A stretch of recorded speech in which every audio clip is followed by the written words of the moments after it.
Hi friends, welcome back. ഇന്ന് ഞാൻ വന്നിട്ടുള്ളത് ഒരു ബ്രെഡ് കുനാഫിൻ്റെ റെസിപ്പി ആയിട്ടാണ്. അതെങ്ങനെ ചെയ്യാമെന്നുള്ളത് നോക്കാം.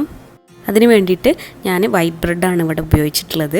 3 എണ്ണം ഒന്ന് നന്നായിട്ട് പൊടിച്ചെടുത്തിട്ടുണ്ട്.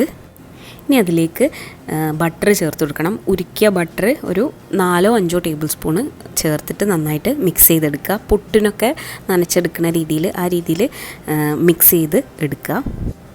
ഇതിപ്പോൾ ഞാൻ സ്റ്റൗ ടോപ്പാണ് ചെയ്യുന്നത്, അതുകൊണ്ട് കുനാഫ പാനിലാണ് സെറ്റ് ചെയ്തെടുക്കുന്നത്. കുനാഫ പാൻ ഇല്ലെങ്കിൽ നോർമൽ ഫ്രൈയിങ് പാനിൽ സെറ്റ് ചെയ്തെടുത്താലും മതി. അല്ല ബേക്ക് ചെയ്യുകയാണെന്നുണ്ടെങ്കിൽ ഒരു ബേക്കിംഗ് ട്രേയിൽ ഇതേ രീതിയിൽ ഫസ്റ്റ് ലെയർ സെറ്റ് ചെയ്ത് കൊടുക്കുക.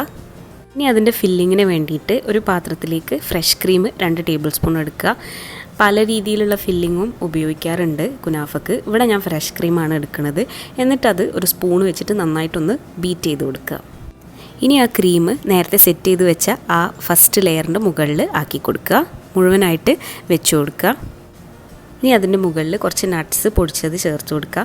ഞാനിവിടെ അണ്ടിപ്പരിപ്പും ബദാമും പിസ്തയാണ് പൊടിച്ചിട്ട് എടുത്തിട്ടുള്ളത്.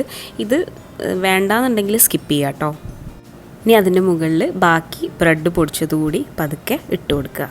ഇനി ആ ലെയർ അധികം പ്രഷർ കൊടുക്കാതെ പതുക്കെ ഒന്ന് അമർത്തി കൊടുക്കുക.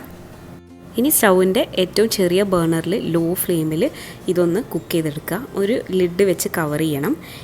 ഓവനിലാണെങ്കിൽ 180 ഡിഗ്രിയിൽ 15 മുതൽ 20 മിനിറ്റ് വരെ മതിയാവും. ഇനി പഞ്ചസാര സിറപ്പ് ഉണ്ടാക്കണം. അതിന് വേണ്ടിയിട്ട് ഒരു പാനിലേക്ക് കുറച്ച് വെള്ളം ഒഴിച്ചു കൊടുക്കുക. 1/4 കപ്പിലും താഴെ മതിയാവും.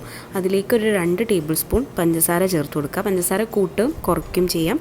പിന്നെ കുറച്ച് ചെറുനാരങ്ങ നീരും കൂടി ചേർത്തിട്ട് അതൊന്ന് തിളപ്പിച്ചെടുക്കണം. 10 മിനിറ്റിന് ശേഷം ഇതൊന്ന് തിരിച്ചിട്ട് കൊടുക്കുക. ഓവനിലാണെങ്കിൽ ഇങ്ങനെ മറിച്ചിടേണ്ട ആവശ്യമില്ല കേട്ടോ. മറിച്ചിട്ട ശേഷം വീണ്ടും ഒരു 10 മിനിറ്റ് കൂടി ലോ ഫ്ലെയിമിൽ കവർ ചെയ്ത് കുക്ക് ചെയ്തെടുക്കുക. അത് റെഡിയായി കഴിഞ്ഞാൽ പ്ലേറ്റിലേക്ക് മാറ്റുക. പിന്നെ അതിൻ്റെ മുകളിലേക്ക് റെഡിയാക്കി വെച്ച ഷുഗർ സിറപ്പ് ഒഴിച്ചു കൊടുക്കുക. പിന്നെ കുറച്ച് പൊടിച്ച നട്ട്സ് ഇട്ട് കൊടുക്കുക. അതിനുശേഷം സെർവ് ചെയ്യാം. ചെറിയ ചൂടോടെ കഴിക്കുമ്പോഴാണ് നല്ല ടേസ്റ്റ്. അപ്പോൾ എല്ലാവരും ട്രൈ ചെയ്ത് നോക്കിയിട്ട് ഫീഡ്ബാക്ക്സ് പറയാൻ മറക്കരുതേ.